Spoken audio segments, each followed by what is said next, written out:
परिमेय संख्या किसे कहते हैं? परिमेय संख्या कौन सी संख्या होती है? ऐसे कौन से नंबर्स होते हैं जिन्हें परिमेय संख्या कहते हैं या रेशनल नंबर कहते हैं? तो परिमेय संख्या, यदि किसी संख्या वास्तविक संख्या को दो पूर्ण संख्याओं के बटे के रूप में व्यक्त किया जा सकता है, यदि किसी वास्तविक संख्या को दो पूर्ण संख्याओं के बटे के रूप में व्यक्त किया जा सकता है तो उसे परिमेय संख्या कहते हैं। बटे के रूप में आप कोई भी नंबर ले लो, चाहे आप उदाहरण के तौर पे यहां ले लो नंबर को 5 ले सकते हैं, या फिर 1/2 ले सकते हैं, 3/5 ले सकते हैं, 7/3 ले सकते हैं। इस प्रकार की संख्या है। इस प्रकार अगर कोई संख्या बटे के रूप में है और वो वास्तविक संख्या है, पूर्ण संख्या है, तो आप उसको कह सकते हो कि वो परिमेय संख्या है।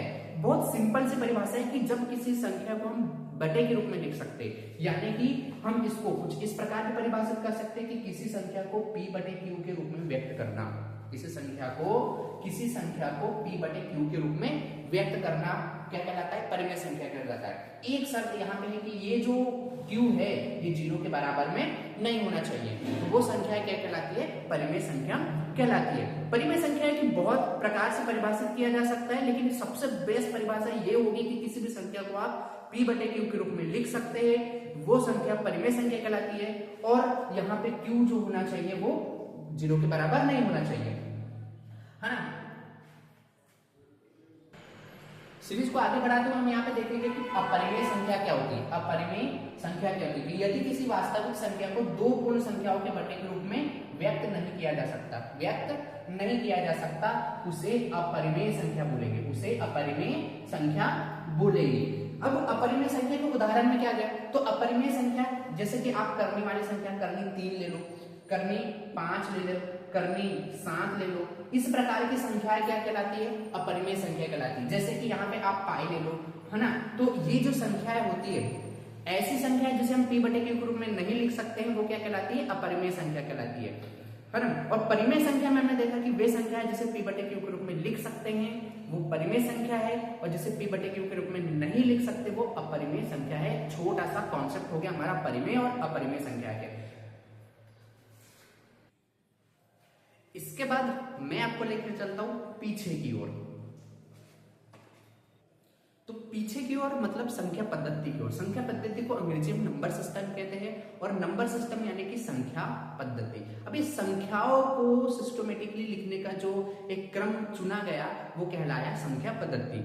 संख्या पद्धति में हम संख्याओं को लगभग 12 प्रकार से लिखते हैं। लगभग संख्या पद्धति में संख्याएं जो होती है 12 प्रकार की है। तो आइए देखते हैं कि वो संख्याएं कौन सी है। तो पहले नंबर पे हम जो संख्या लिखते हैं वो कौन सी संख्या है, और 12वें नंबर पे जो संख्या को लिखेंगे वो कौन सी संख्या है। तो इस प्रकार की श्रृंखलाओं के विस्तार को यहाँ पे आप विस्तार पूर्वक समझने वाले हैं। आइए, संख्या पद्धति में 12 संख्या होती है, जिसमें से प्रथम 3 संख्या हमारे पास है प्राकृतिक संख्या। प्राकृतिक संख्या क्या होती है? जब कोई हमें नंबर प्रकृति से मूल रूप से प्राप्त है, प्रकृति से पहले से हमें प्राप्त है। इन संख्याओं के बारे में जानकारी किसी भी लोगों को नहीं थी कि आखिर इन संख्याओं की खोज किसने की, संख्याएं आई कहां से। इन संख्याओं में प्रमुख रूप से संख्याएं 1, 2, 3 ऐसी संख्याएं यहाँ पे देखी गई है। 1, 2, 3, 4, 5 से लेके अनंत तक की संख्या चलती है। तो जो संख्या 1 से लेके अनंत तक की है उन संख्याओं को क्या बोला गया है? प्राकृतिक संख्या बोला गया। अब प्राकृतिक संख्या को हम कैपिटल N से डिनोट करते हैं, क्योंकि प्राकृतिक संख्या को बोलते हैं नेचुरल नंबर। क्या बोलते हैं? Natural number. दूसरी है पूर्ण संख्या। पूर्ण संख्या क्या बोलते? संख्या 1 से 9 तक पहले से थी। ये कैसी थी? प्राकृतिक संख्या थी, प्रकृति से प्राप्त थी। लेकिन जब संख्याओं में 0 को भी सम्मिलित कर लिया गया, 0 को सम्मिलित करने के बाद संख्या हो गई पूर्ण, कंप्लीट हो गई, तब कह सकते हैं कि 0 से लेके अनंत तक की संख्याएं को हम कहते हैं क्या? पूर्ण संख्या। क्यों कहते हैं? क्योंकि शून्य की खोज हो गई। शून्य की खोज के बारे में हमें विस्तृत जानकारी है, शून्य की परिभाषा भी आपको पता होंगी, है ना। तो शून्य की जो खोज है वो आर्यभट्ट जी ने की है। ठीक है, तो संख्या 0 से अनंत तक की संख्या कहलाई क्या? आपकी पूर्ण संख्या है। इसके बाद आता है पूर्णांक। अब पूर्णांक का क्या खेल है? तो पूर्णांक ऐसी संख्या है जो संख्या रेखा पर, पूर्णांक मतलब ऐसी संख्या है जो संख्या रेखा पर 0 से लेके, है ना, अनंत तक हो। अब इसमें संख्या को 2 प्रकार से आप समझो। एक संख्या होती है नेगेटिव और एक संख्या होती है पॉजिटिव, मतलब कि एक धनात्मक संख्या और एक होती है ऋणात्मक संख्या। तो इसको हम i से डिनोट करते हैं, पूर्ण संख्याओं को हम होल नंबर कहते हैं, जिसे कैपिटल W से डिनोट करते हैं, ठीक है। तो पूर्ण संख्या है, जीरो है। अब उस साइड जो संख्या चलती है 1 2 3 4 से लेके अनंत तक संख्या होगी, ठीक है। तो जीरो से दाईं ओर चलने वाली संख्या होती है धनात्मक संख्या, और जीरो से बाईं ओर चलने वाली संख्या जो होती है वो संख्या होती है ऋणात्मक, और ये भी कहां तक चलेगी, ये चलेगी आपकी अनंत तक। तो जिसमें वे संख्याएं जिनमें धनात्मक और ऋणात्मक दोनों संख्याएं सम्मिलित होते हैं उन्हें हम कहते हैं पूर्णांक, और पूर्णांक को अंग्रेजी में कहते हैं इंटीजर, आई से इसको डिनोट करते हैं। बहुत सिंपल सी ये हमारी परिभाषा हो गई। तो अगली जो हमारी संख्या है वो है क्या, परिमेय संख्या। और परिमेय और अपरिमेय संख्या को हमने इस वीडियो में शुरू में ही समझा है। तो परिमेय संख्या वे संख्या है जिसे p बटे q के रूप में व्यक्त किया जा सकता है, जहां पर q जो होना चाहिए वो 0 के बराबर नहीं होना चाहिए, है ना। वो संख्या क्या कहलाती है, परिमेय संख्या है। जैसे कि आप ले सकते हो 1 बटे 2 3 बटे 5 इत्यादि, ऐसी संख्या है। क्या आप बता सकते हैं कि 7 जो है वो परिमेय संख्या है या नहीं है? तो 7 जो है वो परिमेय संख्या है, क्योंकि उसके बटे में कुछ भी नहीं, मतलब 1 है। कोई भी नंबर अगर सिंगल है, कोई भी संख्या अगर सिंगल है, जैसे कि आपने 15 लिख लिया है और पूछा कि ये परिमेय संख्या है या नहीं है, तो आप लोग देखेंगे कि बिल्कुल ये परिमेय संख्या है, क्योंकि इसके बटे में कुछ भी मतलब 1 होता है, ठीक है। वहीं पे अगर मैं अपरिमेय संख्या की परिभाषा समझें तो वे संख्या है जिसे p बटे q के रूप में नहीं लिखा जा सकता। ऐसी संख्या जिसे p बटे q के रूप में नहीं लिखा जा सकता है, ठीक है। तो वे संख्या जिसे p बटे q के रूप में नहीं लिखा जा सकता है वो संख्या क्या कहलाती है, अपरिमेय संख्या कहलाती है। जैसे कि आप सभी यहाँ पे लिख सकते हो करनी में लिखने वाली संख्या, करनी 3 हो गया, करनी 5 हो गया, करनी 7 हो गया, या फिर पाई का मान हो गया 22 बटे 7 हो गया, या पाई हो गया, ये संख्या क्या हो गई आपकी अपरिमेय संख्या हो गई। तो मुझे उम्मीद है कि परिमेय और अपरिमेय का कॉन्सेप्ट आपको पहले से बहुत अच्छे से मैंने क्लियर भी कर चुका हूं। तो परिमेय और अपरिमेय संख्या है जो p बटे q के रूप में लिख सकते हो, जिसे p बटे q के रूप में नहीं लिख सकते वो अपरिमेय संख्या हो गई है। अब इसके बाद एक इंपॉर्टेंट नंबर हमारे पास आता है, एक महत्वपूर्ण संख्या है, वो है सम संख्या। संख्याओं की अगली सीरीज में हमारे पास है सम संख्या। सम संख्या क्या होती है, तो सम संख्या वे संख्या होती है जिसे हम 2 से पूरी तरह से विभाजित कर सके। 2 से पूरी तरह से ये संख्या होती है 2 से विभाजित। तो 2 से विभाजित होने वाली संख्या है, 2 से विभाजित होने वाली संख्या, 2 से विभाजित। तो जो संख्या 2 से पूरी तरह से कैसे हो जाए, विभाजित हो जाए, वो संख्या को हम बोलते हैं सम संख्या। आप इन संख्याओं को उदाहरण में लिख सकते हैं 2 4 6 8 10 12 14 16 18 20 22 24 26 28 30 से लेके अनंत तक लिख सकते हो आप इन संख्याओं को। अर्थात आप ये भी कह सकते हो कि 2 का पूरा पहाड़ा, मतलब आपकी कैपेसिटी कितनी है, आप कहां तक 2 के पहाड़े को लिख सकते हो, वो सारी संख्या क्या हो गई आपकी सम संख्या। अब सम संख्या का ऑपोजिट समझो आप विषम संख्या को। विषम संख्या को कुछ इस प्रकार आप देख सकते हो कि जो संख्याएं कैसी होती है, 2 से विभाजित नहीं होती, जो संख्या 2 से विभाजित नहीं हो सकती, 2 से विभाजित नहीं हो सकती। अब आप ये नहीं सोचना कि सर हम तो 2 से किसी भी संख्या को विभाजित कर सकते हैं, लेकिन पूरी तरह से विभाजित नहीं हो सकती जो संख्या को विषम संख्या कहते हैं। इसके उदाहरण में आप संख्याओं को क्या ले सकते हो, जैसे कि आप 1 ले सकते हो, 3 ले सकते हो, 5 ले सकते हो, 7 ले सकते हो, 11 ले सकते हो। 1 हो गया, 1 3 5 7 11 13 से लेके इस प्रकार से अनंत तक आप संख्याओं को ले सकते हो, है ना। ये संख्या है, आप 2 से इनमें भी भाग दे सकते हो, ऐसा नहीं है, ठीक है, लेकिन 2 से विभाजित करने में पूरी तरह से विभाजित नहीं हो रही है। तो जो संख्या 2 से पूरी तरह से विभाजित नहीं होती है वो संख्या क्या कहलाती है, वो संख्या कहलाती है विषम संख्या। तो आई होप कि ये आपको छोटा सा कॉन्सेप्ट समझ में आ रहा होगा। श्रृंखला की संख्या की अगली श्रृंखला में हम आगे बढ़ते हैं। 8वें नंबर पे हम लेने वाले हैं यहाँ पे भाज्य संख्या। तो हम श्रृंखला में लिया है हमने भाज्य संख्या। 8वें नंबर पे भाज्य संख्या क्या होती है, तो भाज्य संख्या वे संख्याएं होती हैं जो एक और स्वयं के अलावा अन्य गुणनखंड भी होते हैं। ऐसी संख्याएं जिनके एक और स्वयं के अलावा अन्य गुणनखंड भी होते हैं, जैसे कि 4 के गुणनखंड 1 है, 2 है, 4 है और 6 है। उदाहरण के तौर पे यहाँ पे समझो कि ऐसी संख्याएं जिनके गुणनखंड 1 भी है और अन्य कोई संख्या भी हो सकती है, वो कहलाती है भाज्य संख्या। भाज्य संख्या 2 से पूरी तरह से विभाजित हो सकती है और होती भी है। उदाहरण के तौर पे हम यहाँ पे ले लेते हैं 4।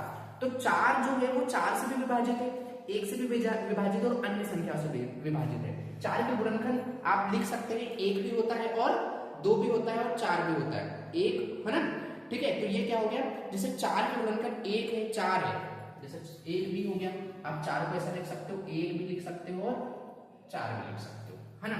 2 भी आ जाएगा, 2 भी आ जाएगा और 4 भी आ जाएगा, ये 4 के गुणनखंड हो गए। 6 के क्या निकल जाएंगे, 6 का 1 भी निकल जाएगा, 2 भी निकल जाएगा, 3 भी निकल जाएगा और एक 6 स्वयं क्या है 6 के गुणनखंड में आ सकता है। तो ऐसी संख्याएं जो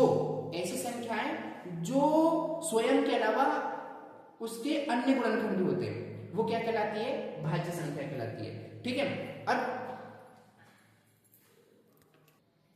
या फिर आप ऐसा भी कह सकते हैं भैया कि ऐसी संख्या जो जिसके ना एक के अलावा कोई अन्य संख्या भी गुणनखंड हो सकती है वो संख्या कहलाती है भाज्य संख्या, ठीक है। अब अभाज्य संख्या की ओर बढ़ते हैं।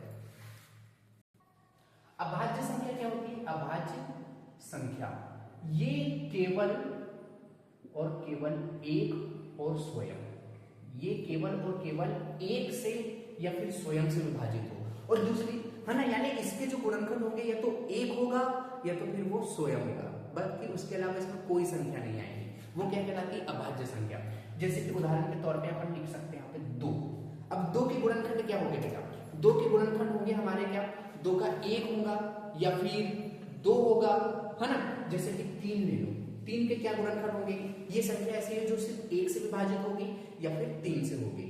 अन्य संख्या आप इसका एग्जाम्पल ले सकते हैं कि आप 7 ले लो, 7 एक ऐसी संख्या है जो 1 से भी विभाजित होगी और सिर्फ 7 से विभाजित होगी। यानी हम ऐसी संख्याओं के बारे में पढ़ेंगे अभाज्य संख्या में जिसके गुणनखंड 1 होगा या फिर वो स्वयं होगा, ठीक है, वो कहलाती है अभाज्य संख्या।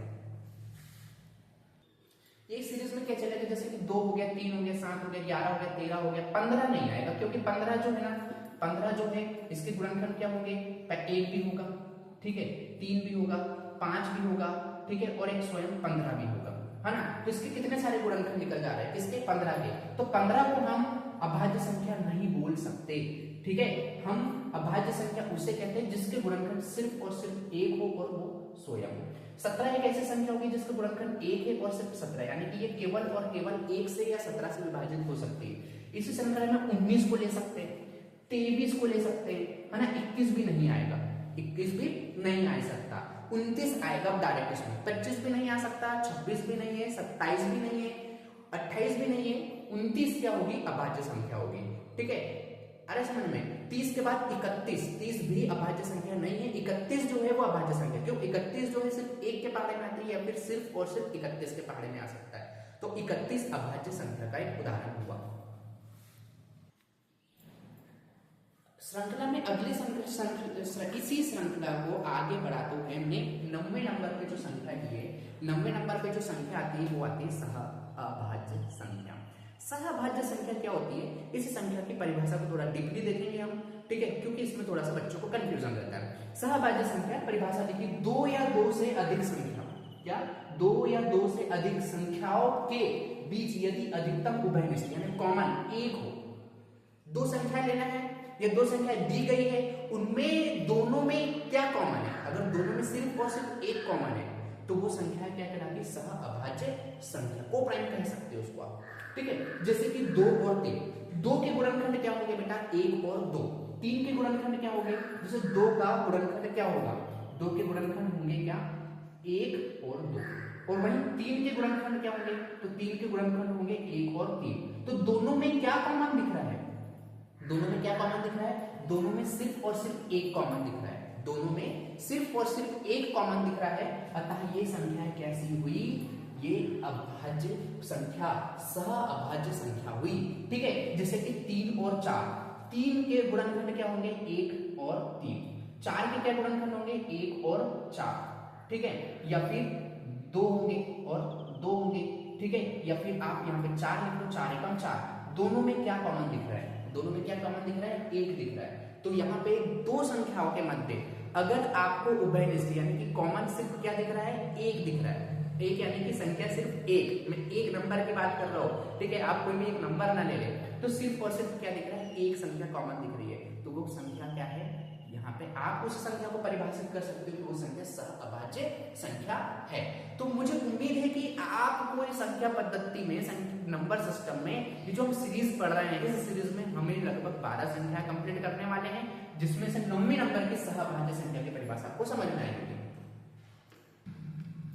संख्या की इसी कड़ी में हमारी जो 11वें नंबर की जो संख्या है, 11वें नंबर की जो श्रृंखला है, उस श्रृंखला को, है ना, तो 11वें नंबर की जो संख्या है, इस संख्या को हम बोलते हैं वास्तविक संख्या। इस संख्या को हम क्या बोलते हैं? वास्तविक संख्या। वास्तविक संख्या में क्या होता है कि जितनी भी परिमेय और अपरिमेय संख्याएं होती है, सभी को सम्मिलित कर रहा हूं। तो परिमेय और अपरिमेय संख्याओं को अगर आप सम्मिलित कर रहे हैं, एक साथ लिख रहे हैं, तो वो क्या कहलाती है?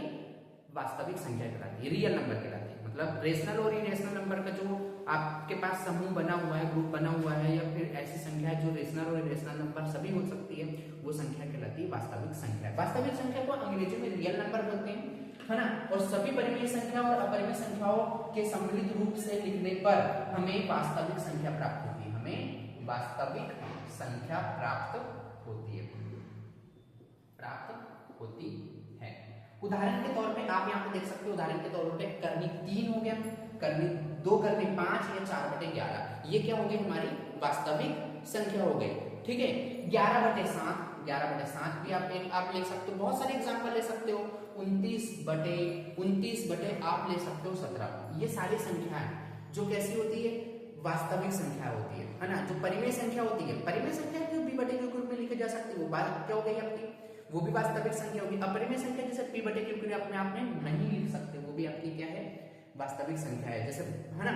ठीक है। तो दो प्रकार की यहाँ पे संख्याएं मैंने लिखी हुई है। 11वें नंबर पे वास्तविक संख्या और 12वें नंबर पे हम पढ़ने वाले हैं अवास्तविक संख्या। पहले आपको वास्तविक संख्याओं के बारे में एकदम डिटेल जानकारी हो जानी चाहिए। तो वास्तविक संख्याओं का ये जो समूह होता है, इसे हम रियल नंबर कहते हैं और इसे कैपिटल R से दर्शाते हैं, इसे कैपिटल R से दर्शाते हैं। इसके बाद आ जाती है वास्तविक संख्या। संख्याओं के इसी कड़ी में हम आखिरी संख्या पे पहुंच चुके हैं, जो कि कैसी होती है? अवास्तविक संख्या होती है। अवास्तविक संख्या क्या होती है? तो अवास्तविक संख्या वे संख्या होती है जो वास्तविक नहीं होती है। क्या हुआ है? मतलब जो रियल नंबर नहीं होते ना, वो होते हैं ये अवास्तविक संख्या। ठीक है। अब जैसे कि वास्तविक संख्या में हमने क्या देखा था कि जो परिमेय और अपरिमेय संख्या होती है, वो क्या होती है? वास्तविक संख्या होती है। लेकिन अवास्तविक संख्या, नाम से स्पष्ट होना, अवास्तविक, जो वास्तविक नहीं है, यानी कि ये संख्याएं होती है काल्पनिक। कैसी होती है? काल्पनिक। अक्सर नाम जो ऋणात्मक संख्याओं के जो वर्गमूल होते हैं, ऋणात्मक संख्याओं के जो वर्गमूल होते हैं, उनको अवास्तविक संख्याओं के रूप में लिखा जाता है। जैसे आपने पढ़ा होगा √-1, जिसको हम i के रूप में भी लिख सकते हैं, जिसको हम i के रूप में भी लिखते हैं। ये हो गया एक अवास्तविक संख्या हो गई। तो यहाँ पे आप देख सकते हो कि ये वे संख्याएं होती हैं जिनका वर्ग करने पर हमें ऋणात्मक संख्या मिलती है, जिनका वर्ग करने पर हमें ऋणात्मक संख्या प्राप्त होती है। अवास्तविक संख्याओं को संख्या रेखा पर व्यक्त नहीं कर सकते भैया। अगर आपसे कोई पूछे कि क्या इनको आप संख्या रेखा पर, क्या आप इनको संख्या रेखा पर व्यक्त कर सकते हैं, तो आपको बताना है नहीं, हम इसको संख्या रेखा पर व्यक्त नहीं कर सकते। उदाहरण ले सकते हैं आप इसमें। उदाहरण में क्या आ जाएगा?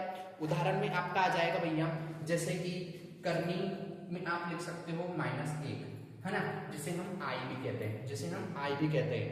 या फिर आप इसको लिख सकते हैं 2 + 3i, यानी कि 2 धन 3i, या फिर -i। ये संख्याएं जो होती है, ये होती है अवास्तविक। ये संख्याएं क्या होती है? अवास्तविक संख्या होती है। तो अवास्तविक संख्या की परिभाषा हम फिर से क्लियर कर रहे हैं कि वे संख्याएं जो वास्तविक नहीं होती है बल्कि काल्पनिक होती है, इसे हम कहते हैं अवास्तविक संख्याएं कहते हैं, है ना। ऋणात्मक संख्याओं के वर्गमूल को अवास्तविक संख्या कहते हैं, जैसे कि -i का वर्गमूल क्या हो जाएगा? -1 का वर्गमूल क्या हो जाएगा? i, या 2 + 3i, या फिर -i। ये सारी के सारी संख्याएं क्या कहलाती है? अवास्तविक संख्याएं कहलाती है। ठीक है।